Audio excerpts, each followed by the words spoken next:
Good morning to all. सुन पा रहे हैं आप लोग मुझे?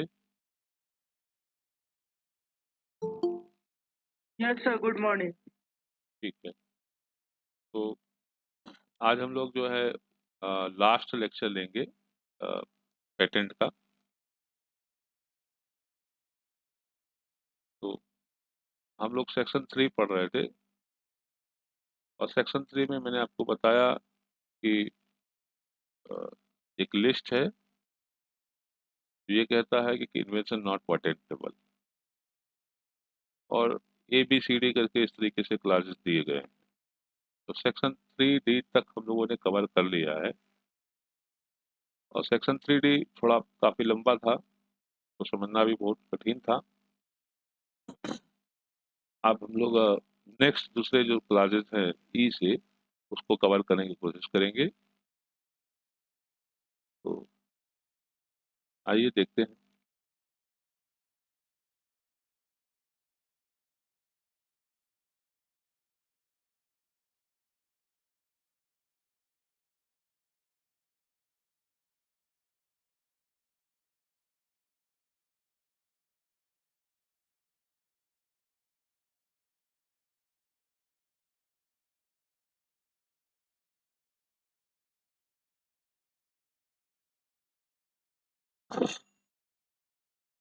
स्लाइड आप लोगों को दिखाई दे रहा है? हेलो? यस सर, देख रहे ठीक है। तो सेक्शन 3E कहता है कि a substances obtained by mere admixtures resulting only in aggregation of properties of the component or a process for producing such substances is not patentable। कोई पदार्थ है, वो पदार्थ जो है उसको प्राप्त किया गया है। कैसे प्राप्त किया गया है? मिक्स करके। दो पदार्थों को जनरली जो मिक्स करके किया जाता है, रिजल्टिंग ओनली इन एग्रीगेशन। तो इस तरीके से मिक्स करने से क्या होता है कि जो कंपोनेंट हैं, जो उसके जो प्रॉपर्टी हैं वो प्रॉपर्टी एग्रीगेट हो जाती है, या इस एडमिनिस्ट्रेशन मतलब जो है इस मिक्सिंग के प्रोसेस से जो रिजल्ट प्राप्त होता है, जो प्रोडक्ट प्राप्त होता है, वो भी एक तरीके का सब्सटेंसेस ही होगा। तो ये चाहे ऐसे कर लीजिए चाहे वैसे कर लीजिए, चाहे आप कोई substances obtained by mere admixtures resulting only in the aggregation of property of the component और a process for producing such substances. वो प्रोडक्ट और प्रोसेस, वो दो के दोनों इस तरीके से पेटेंटेबल नहीं होंगे। एग्जाम्पल भी बता दिया हूं यहाँ पर कि combination of two drug, one relieving the common cold and another relieving headache, where both drug are acting independently. जहां पर कि दो के दोनों ड्रग्स जो हैं वो अलग अलग काम करते हैं without any energy, shall be called, इसको आप कह सकते हैं कि ये एडमिक्सचर है और रिजल्ट करेगा only in aggregation of the property of the component and hence is not patentable. ठीक है। वो जो दोनों मेडिसिन थे वो अलग अलग इंडिपेंडेंटली रूप से काम करते थे, आपने क्या किया कि उनको मिक्स कर दिया और मिक्स करके आपको दे दिया गया। ठीक है। तो इससे कोई साइनर्जिक इफेक्ट नहीं आता है। वो अभी भी मिक्सचर होने के बाद में भी वो अलग अलग काम करते हैं, तो उसमें जो दर्द रिलीव करने वाला कंपोनेंट है वो अलग अपना काम कर रहा है, और जो कोल्ड वाला जो कंपोनेंट है वो अलग काम कर रहा है। कोई साइनर्जिक इफेक्ट नहीं प्रोड्यूस हो रहा है। साइनर्जी मतलब मिला जुला। तो इस तरह के जो मिक्सचर्स हैं इसको कंसीडर किए जाएंगे कि ये एडमिक्सचर है, और इसके कैटेगरी में जैसे कि सॉप आ गए, डिटर्जेंट आ गए, लब्रिगेंट्स आ गए, पॉलीमर कंपोजिशंस हो गए, ये सब तरह का कंपोजिशन, ये फिर पेटेंटेबल नहीं होंगे। नेक्स्ट क्लास कहता है कि द मेयर अरेंजमेंट और रीअरेंजमेंट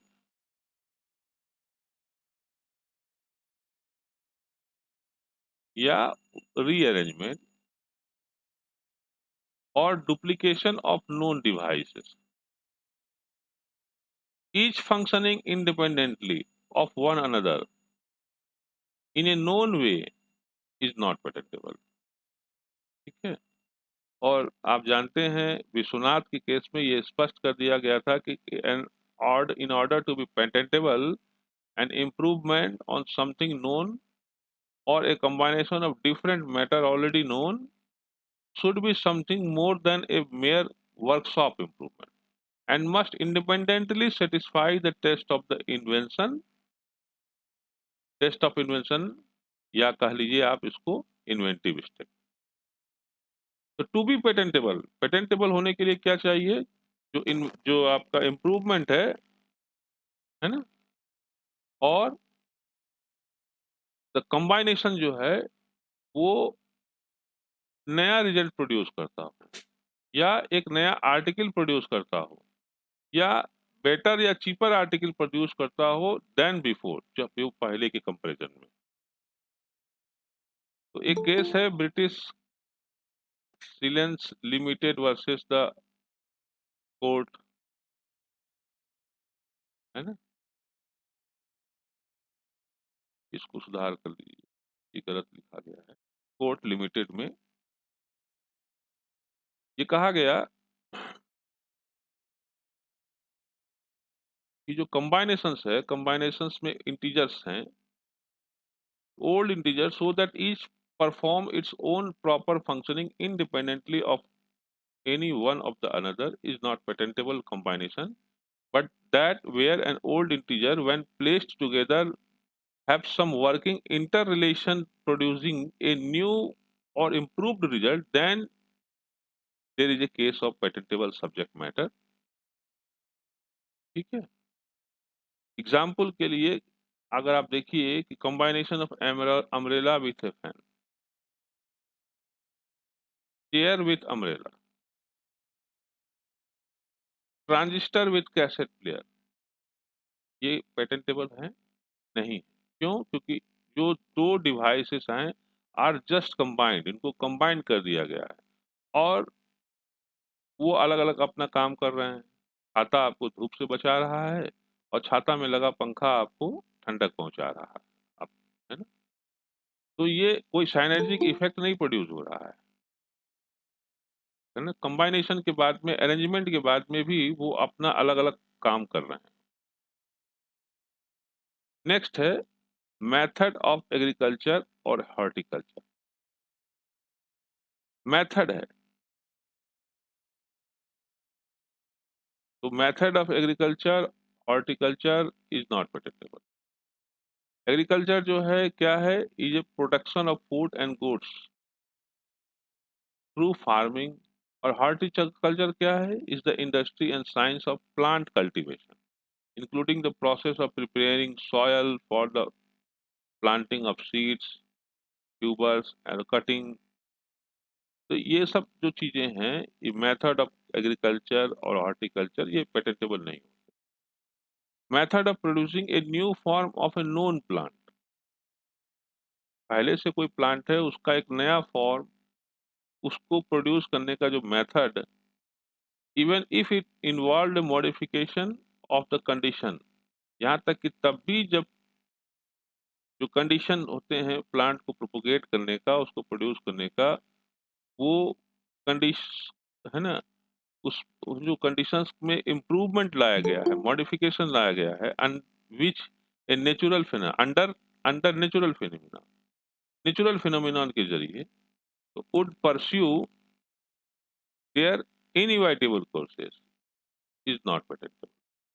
तो ये किसका केस है? से एनवी फिलिप एप्लीकेशन है। ए method of producing improved soil from the soil with nematodes by treating the soil with the preparation containing specified phosphorate, इसको ठहराया गया कि ये पेटेंटेबल नहीं।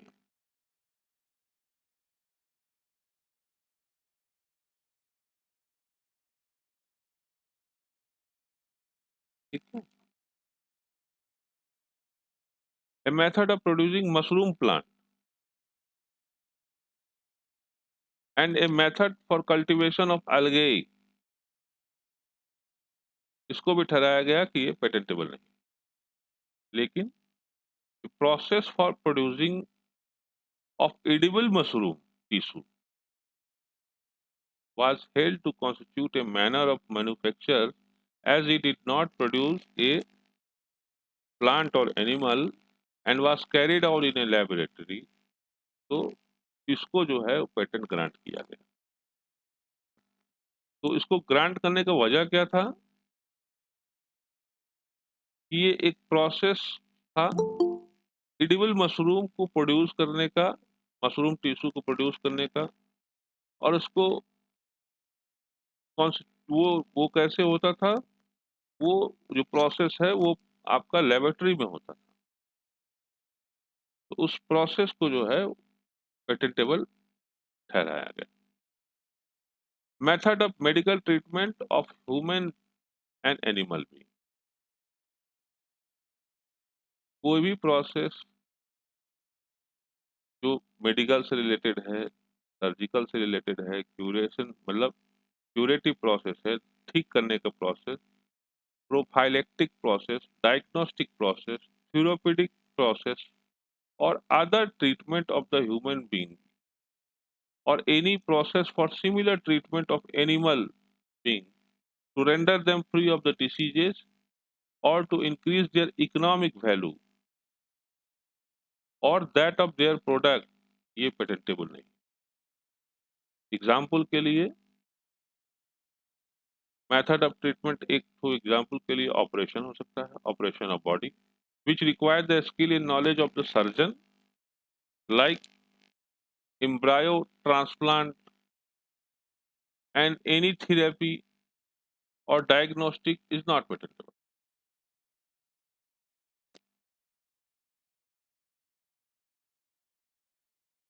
मेथड ऑफ ट्रीटमेंट चाहे वो एनिमल बीइंग का हो चाहे वो ह्यूमन बीइंग का हो, और उस मेथड ऑफ जो है ट्रीटमेंट में डायग्नोस्टिक हो सकता है, मेडिसिन से रिलेटेड हो सकता है, ऑपरेशन से रिलेटेड हो सकता है, तो ये सब मेथड ऑफ ट्रीटमेंट पेटेंटेबल नहीं। इसका कारण ये है कि अगर मेथड ऑफ ट्रीटमेंट अगर पेटेंटेबल अगर होने लगेगा तो पता चला कि ट्रीटमेंट पे मोनोपोली हो जाएगी, फिर इतना पैसा आप ये गलत बात हो जाएगा। ठीक है, तो इसको public interest in public domain में रखा गया है, इसको इसीलिए इसको पेटेंट ग्रांट नहीं किया जाता। तो उसी तर्ज पे ठीक उस जैसे कि आप एग्रीकल्चर ऑल्सो, अच्छा अब ये क्या है कि लेकिन पेटेंट में भी ऑब्टेन फॉर सर्जिकल, यूरोपेडिक और डायग्नोस्टिक इंस्ट्रूमेंट और operator.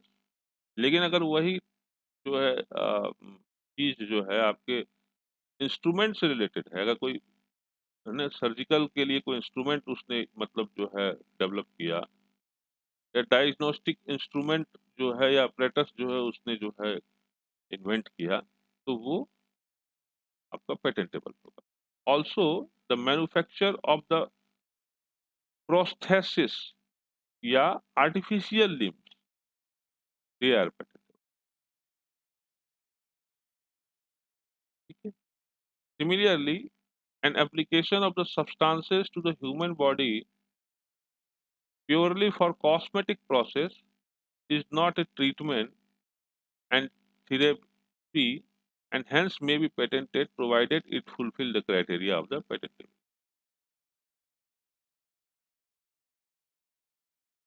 An application of substances to human body purely for cosmetic purposes, कोई substances है, कोई पदार्थ है, उसका उपयोग करना ह्यूमन बॉडी में कॉस्मेटिक पर्पज से, तो इसको ट्रीटमेंट नहीं समझा जाता और ये थेरेपी में कैटेगरी में नहीं आएगा, और इसलिए वो पेटेंटेबल होगा अगर वो पेटेंटेबिलिटी की जो क्राइटेरिया है उसको वो पूरा करती है। Plant and animal varieties, plant और एनिमल इन होल अपने आप में पूर्ण, और एनी पार्ट देयर ऑफ या उसका कोई एक part, other than micro organism, micro organism को छोड़ दिया जाए उसको, तब इंक्लूडिंग जिसमें सीड्स हैं, वेराइटीज हैं एंड स्पीसीज हैं and specially the biological process, essentially biological process, including seeds, variety and species are essential, है ना, for producing or propagation of plant and animal are not patentable invention. क्या कहा, ध्यान से सुनिए, प्लांट हो या एनिमल बीइंग, चाहे वो पूर्ण हो चाहे उसका कोई एक हिस्सा हो,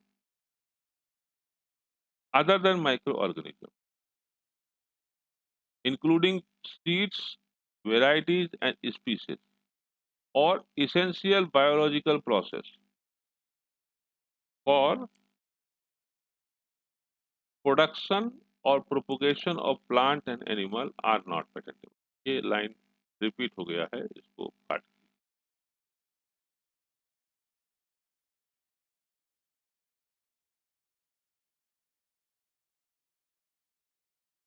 ये काफी इंपॉर्टेंट, इससे इंपॉर्टेंट केस भी जुड़े हुए। Other than micro organism, micro organism क्या होता है, बायोलॉजी में आप लोग माइक्रो ऑर्गेनिज्म पढ़ चुके हैं, है ना, तो पैरामैग्नीशियम हुआ या बैक्टीरियाज हो गए या इस तरह के छोटे छोटे कोई माइक्रो ऑर्गेनिजम्स हो गए, उसको छोड़ दिया जाए तो प्लांट और एनिमल चाहे अपने आप में पूर्ण चाहे उसका कोई हिस्सा,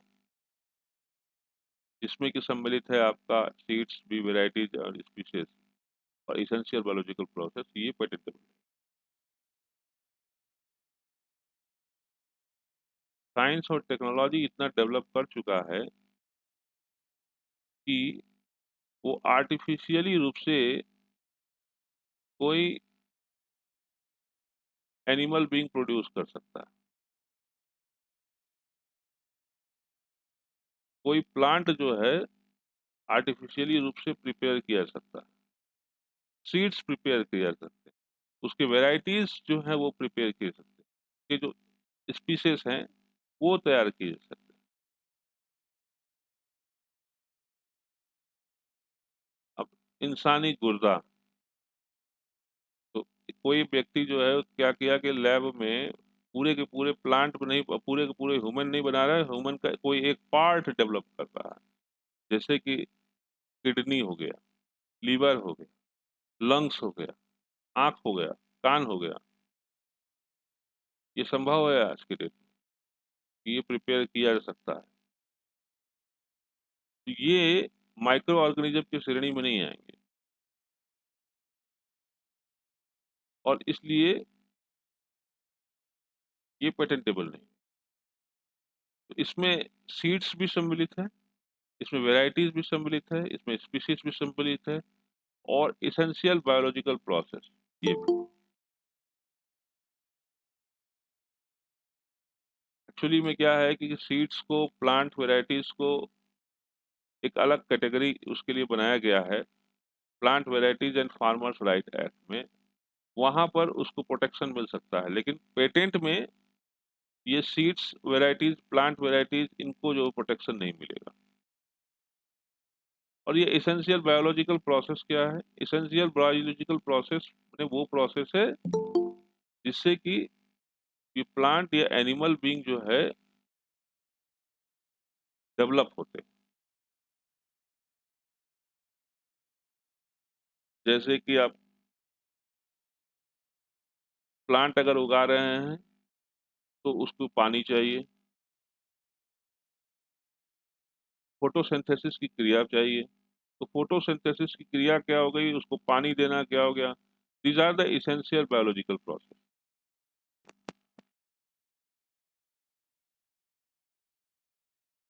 तो ये जो सेक्शन है, it provide that plant and animal as well as seeds, varieties and species are not patentable. Plant varieties are provided protection in India under the provision of the Protection of Plant Varieties and Farmers Right Act 2002, लेकिन micro organism जो है वो patentable है provided they fulfil the criteria of the patentability. तो patentability के criteria में क्या फिर आ जाते हैं, novelty, industrial application, non obviousness.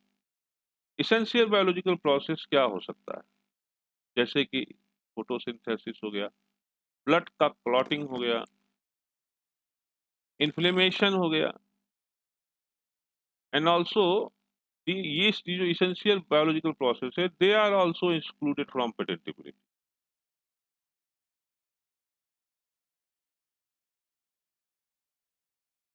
अब कोई बायोलॉजिकल प्रोसेस जो है वो एसेंशियल है या नहीं है, ये डिटरमाइन करने के लिए हमें ये देखना होगा कि उसमें ह्यूमन बीइंग का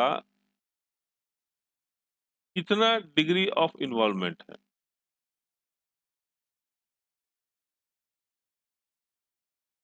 केस है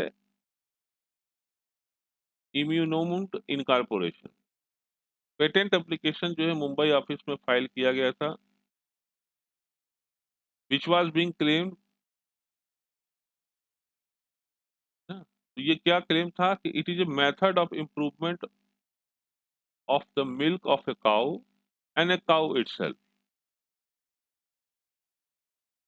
तो दूध की, है ना, कि कैसे जो है was method of improving the milk of the cow और cow itself. The application was rejected under this section 3I and 3J. डीमेनेको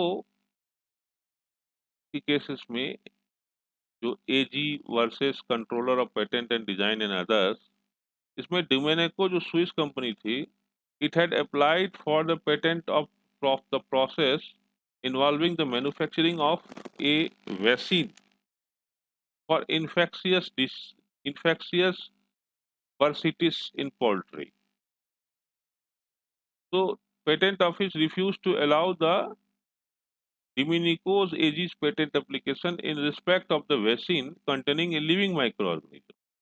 But Calcutta High Court held that the matter involved is of a new process for preparation of vaccine under the specific scientific condition, and the said vaccine is useful for protecting the poultry against the contagious bursitis infections, and there is a no statutory bar to restrain the application, and hence the patent was granted to the Dominic.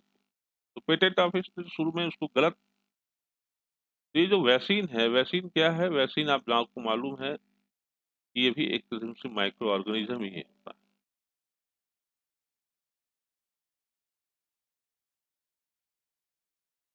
तो इसलिए micro organism का ये जो मैंने example आपको दिया, और इसमें मैं आपको बताया हूं कि how it is patentable. It was patentable क्योंकि इसको तैयार किया गया था अंडर स्पेसिफिक साइंटिफिक कंडीशन। ये प्योरली नेचुरल प्रोसेस नहीं था, इसमें साइंटिफिक एप्लीकेशंस इन्वॉल्व था। और ये जो वैक्सीन था, वैक्सीन, ये पोल्ट्री प्रोटेक्शन के लिए था against the contagious bursitis infection. Next देखिए, ए मैथमेटिकल और बिजनेस मेथड और a computer program per se और an algorithm.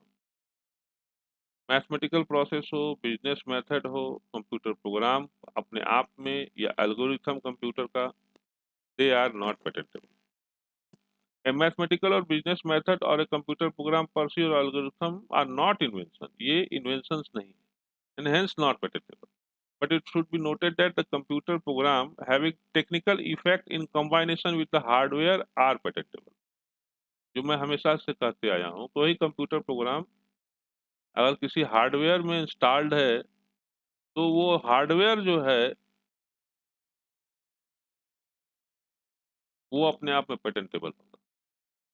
But computer program per सी अपने आप में, केवल कंप्यूटर प्रोग्राम, वो पेटेंटेबल नहीं होगा। उसको कॉपीराइट प्रोटेक्शन मिल सकता है, लेकिन पेटेंट नहीं मिलेगा।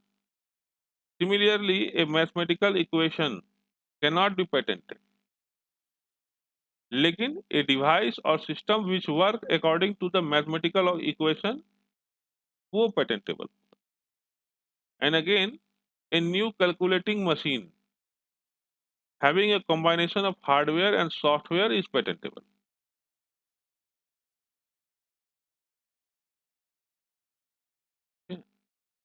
तो दो मैंने बताया एल्गोरिथम पेटेंटेबल नहीं है, लेकिन एल्गोरिथम का एप्लीकेशन है वो patentable. Literary, dramatic, musical and artistic work, next category. या any other aesthetic creation whatsoever, चाहे कुछ भी हो, कैसा भी हो, including a cinematograph work and a television production is not an invention. इसको इन्वेंशन की कैटेगरी में नहीं रखा गया है। All writing, musical work of the fine art, और म्यूजिकल वर्क हो गया, पेंटिंग हो गया, फाइन आर्ट हो गया, स्कल्पचर्स हो गया, computer program, electronic database, books, pamphlets, lectures, addresses, sermons, dramatic, musical work, choreograph work, cinematograph work, drawing, architecture, engraving, lithography, photographic work, applied art, illustrations, map, plans, sketches, three-dimensional work relating to geography, topography, translation, adaptation, arrangement of music, multimedia production, they are not patentable। ठीक है, तो ये इनको copyright protection मिला है, इसलिए ये patentable नहीं। स्कीम्स और rule of performing the mental act, a mere scheme, कोई स्कीम है, केवल स्कीम अपने आप में, या रूल्स या method of performing the mental act, या method of playing the game are excluded from the patentability because they are considered as the outcome of mere mental process। Example के लिए, a method of playing chess or a method of teaching, they are not patentable। Method of presentation of information, तो कोई any manner, means और method of expression of the information, फिर चाहे वो method आपका visual, audible या tangible by words, codes, signals, symbols, diagrams और any other mode of representation, they are not patentable. Example के लिए, a speech instruction in the form of the printed text, they are not patentable. Topography of the integrated circuit, तो integrated circuit आपको मालूम है, उसका जो topography है, they are not patentable. Integrated circuit क्या होता है? It is a miniaturised electronic circuits होता है, consisting mainly of semiconductor devices as well as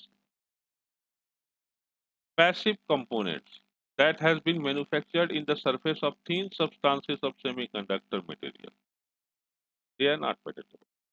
तो टोपोग्राफ, इसका कारण क्या है कि topography of integrated circuit is protected under the semiconductor integrated circuit layout design act 2002। तो उसको प्रोटेक्शन जो है इस एक्ट के तहत नहीं मिलेगा, इसलिए पेटेंट इसमें लागू नहीं हो। ट्रेडिशनल नॉलेज और एग्रीगेशन और डुप्लीकेशन ऑफ नोन प्रॉपर्टी, तो इन्वेंशंस विच इन इनफैक्ट, जो कि वास्तव में प्रभाव में देखा जाए तो कुछ और नहीं है, वो ट्रेडिशनल नॉलेज है, या which is an aggregation of duplication of known properties. पहले से प्रॉपर्टी कोई चीज है, पहले से किसी चीज का, कोई पदार्थ का प्रॉपर्टी वो नोन है, उसी का कुछ नहीं है, वो केवल डुप्लीकेशन है। ये दो प्रॉपर्टीज का एग्रीगेशन, या ट्रेडिशनली नोन कंपोनेंट और a component, they are not patentable. Example के लिए, यूज ऑफ टर्मरिक, टर्मरिक क्या करते हैं?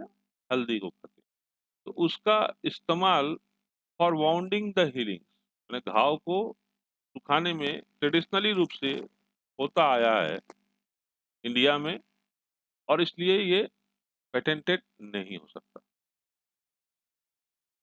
Similarly invention which are just modification, वो केवल मॉडिफिकेशंस हैं एंड डुप्लीकेशंस हैं, या combinations of traditional knowledge, they are not patentable. ठीक है, आपको ये जानना चाहिए कि बायोलॉजिकल डाइवर्सिटी एक्ट 2002 है, इट ये जो एक्ट है इट इम्पोज द रिस्ट्रिक्शंस, ये रिस्ट्रिक्शंस को इम्पोज करता है on obtaining the patent with regard to any information based on any research of the information on a biological resources obtained in India.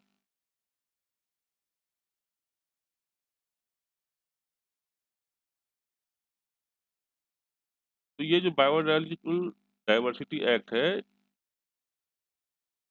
इस act को आप पढ़ेंगे तो आपको समझ में आएगा कि अगर कोई व्यक्ति जो है ट्रेडिशनल नॉलेज के आधार पर कोई रिसर्च रिसर्च करता है और हिंदुस्तान में कोई बायोलॉजिकल रिसोर्स है, है ना, उस पर जो है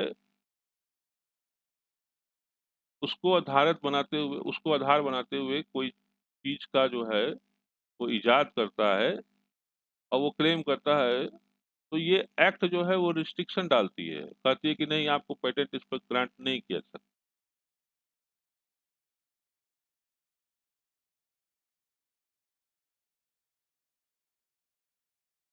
तो आप लोग देखते होंगे बहुत सारी बातें होती हैं ट्राइबल सोसाइटी में जड़ी मिल है ना, तो ये जड़ी है, ये बूटी है, और जो है इस जड़ी बूटी का काफी अच्छा उपयोग है, इसका इस्तेमाल करेंगे तो आपके सर जो है वो गंजापन आपके में नहीं आएगा, आपके बाल जो अगर झड़ने लगे हैं तो वो रुक जाएंगे, बाल उगने लगेंगे, या ये तेल अगर लगाएंगे तो घुटने का दर्द जो है वो आपका खत्म हो जाएगा। घुटने का दर्द अन्य वो हीलिंग में काम आता है या अन्य किसी काम आता है। दीज आर क्या है, दीज आर ट्रेडिशनल नॉलेज है जो जनरेशन टू जनरेशन जो है वो ट्रांसफर होते आए। तो ट्रेडिशनल नॉलेज तो ऑलरेडी पब्लिक डोमेन में है, तो फिर उसके लिए पेटेंट कैसे मिल सकता है? नहीं मिल सकता है। बायोडायवर्सिटी एक्ट आपको पेटेंट लेने नहीं देगा उस चीज पर। अमेरिका में हल्दी को लेकर के किसी व्यक्ति ने जो है पेटेंट के लिए अप्लाई किया था और कहा था कि ये हल्दी जो है टर्मरिक की जो है इस्तेमाल जो है के इस्तेमाल करने से बहुत सारे रोग जो है ठीक होते हैं। तो उसने हल्दी का पेटेंट करा लिया था। तो जब भारत सरकार को इस बात का मालूम चला तो अमेरिका में जो है फिर उसने जो है वो ऑब्जेक्शन पिटीशन फाइल किया और फिर वहाँ के सुप्रीम कोर्ट ने उसको पेटेंट जो ग्रांट किया गया था वहाँ के ऑफिस से उसको खारिज कर दिया, कहे कि नहीं this are the traditional knowledge, है ना। बासमती चावल जो इंडिया और पाकिस्तान में पैदा होता है, और ये आज से नहीं न जाने कब से पैदा होते आ रहा है, उस पे भी पेटेंट के लिए अप्लाई किया गया था, वो भी खारिज हुआ। तो ये जो एक्ट है biodiversity act 2002, it restrict the certain persons from dealing with any biological resources occurring in India or knowledges associated thereto for research or for commercial utilization for bio survey or bio utilization।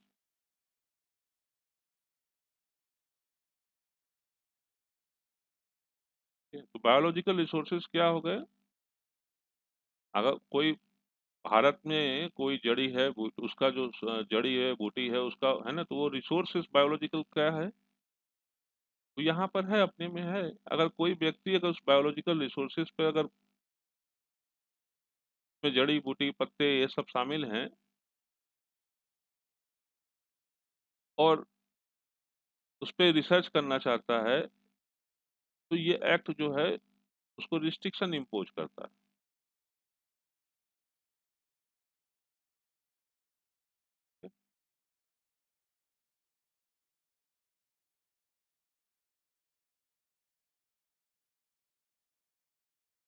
तो इस तरीके से आपका section जो है 3 जो है वो खत्म हो जाता है। फिर एक छोटा सा सेक्शन है section 4, invention related to atomic energy.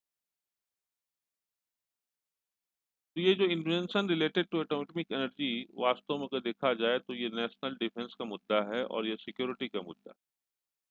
So in order to ensure the national defense and security, the invention related to atomic energy are exempted from patentability.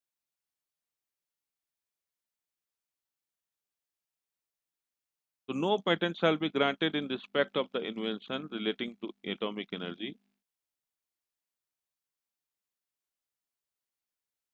falling within the subsection 1 of the section 20 of the Atomic Energy Act 1960। ये यहीं पर नहीं लिखा हुआ है, आप ये act पढ़ेंगे एटॉमिक एनर्जी एक्ट 1962, वहां पर भी आपको यही बात समझ में आएगा कि एटॉमिक एनर्जी पर से रिलेटेड अगर कोई व्यक्ति अगर रिसर्च करता है, अगर है ना, और उस पे अगर पेटेंट क्लेम करता है तो पेटेंट ग्रांट नहीं किया जाएगा।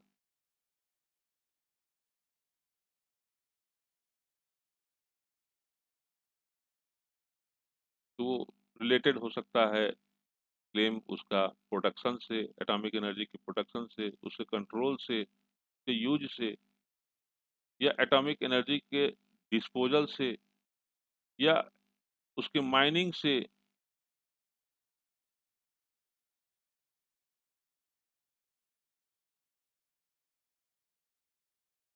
तो ये सब जो है आपको पेटेंट नहीं किया। Mining, extraction, production, physical and chemical treatment, fabrication, enrichment, canning or use of any prescribed substances or radioactive substances, or the ensuring of the safety in the atomic energy operation, all इन चीजों के लिए patent grant नहीं।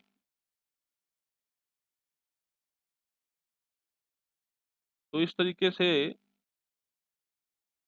आपका section 3 and section 4 जो है वो समाप्त हुआ, और आज का ये लेक्चर समाप्त हुआ। पेटेंट एक्ट में जानने के लिए बहुत कुछ है, और लेकिन एग्जाम आपके सामने में है, इसलिए हम अपने एग्जाम पॉइंट ऑफ व्यू से इस लॉ के जो एग्जामिनेशन पॉइंट जो सिलेबस है, उसको स्कोप है, उसको मैं यहीं तक फिक्स करता। इससे ज़्यादा आपको पेटेंट लॉ में एग्जामिनेशन के पॉइंट ऑफ व्यू से पढ़ने की जरूरत नहीं। आपने सेल्फ स्टडी के लिए आप ऐसे पढ़ सकते हैं, ठीक है। तो सेक्शन 4 तक आपको पढ़ना है। अब इसके बाद में कल जो लेक्चर्स होगा लॉ ऑफ द कॉपीराइट पर होगा, इन्फ्रिंजमेंट एंड,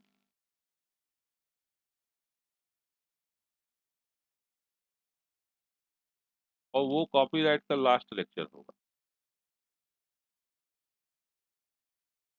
समय 10 AM।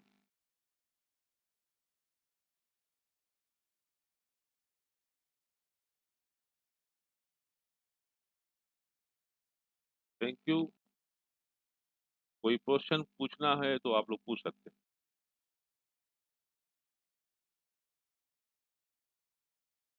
नहीं पूछना है चलिए ठीक। मैं अटेंडेंस काउंट कर लूँ, फिर आप लोग जो है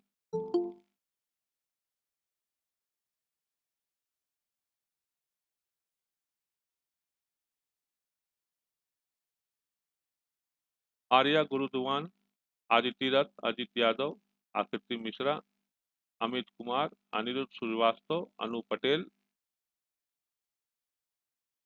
अनुकृति पांडे, अपूर्वा पांडे, अर्शिद अली, आर्यन राठौर, आस्था शर्मा, आस्था यादव, चमन प्रकाश लहरे, चित्रेशा कुरे, रागेश्वरी, धर्मेंद्र सिंह, दिव्यम तिवारी, दिव्यांशु ध्रुव, एकता गिरी, एकता कुमारी, गार्गी जोशी, गार्गी सिंह ठाकुर, हर्षवर्धन सिंह, कमलेश पटेल, खिलेन साहू, खुशी तिवारी, कुणाल साहू, लिकेश कुमार, रीना कुमपुरे, मनीष, मानसी वाजपेयी, मेघा यादव, नैना भगत, नम्रता सिंह, नीतू सिदार, नेहा पटेल, नेहा साहू, निकेत सिन्हा, निशा जांगड़े, पंकज कमलेश, प्रज्ञा शुक्ला, प्रकृति सोनी, प्रंजलि श्रीवास, प्रंजलि सोनी, प्रयागराज साहू, प्रेम सिंह, प्रिंसी जोसफ, प्रिया मानिकपुरी, प्रियांशी दुबे, राजेंद्र पटेल, राजेंद्र साहू, रसी चंद्राकर, रितिका दुबे, रितिका यदु, समीक्षा वर्मन, संजय देवांगन, सरोजनी, श्रेयांश दत्ता, श्रीनिधि दुबे, सृष्टि दास, शुभम मिश्रा, सुरेखा, स्वाति कुमारी, उमेश्वर प्रसाद, वैभव सिंह, विमल साहू, विशाल चंदेल और वागेंद्र। किसी का नाम छूट गया है तो बताएं।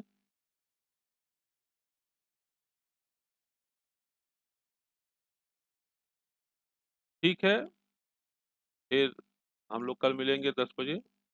लास्ट लेक्चर होगा कॉपीराइट पर। Thank you. अब आप लोग लीव कर सकते हैं।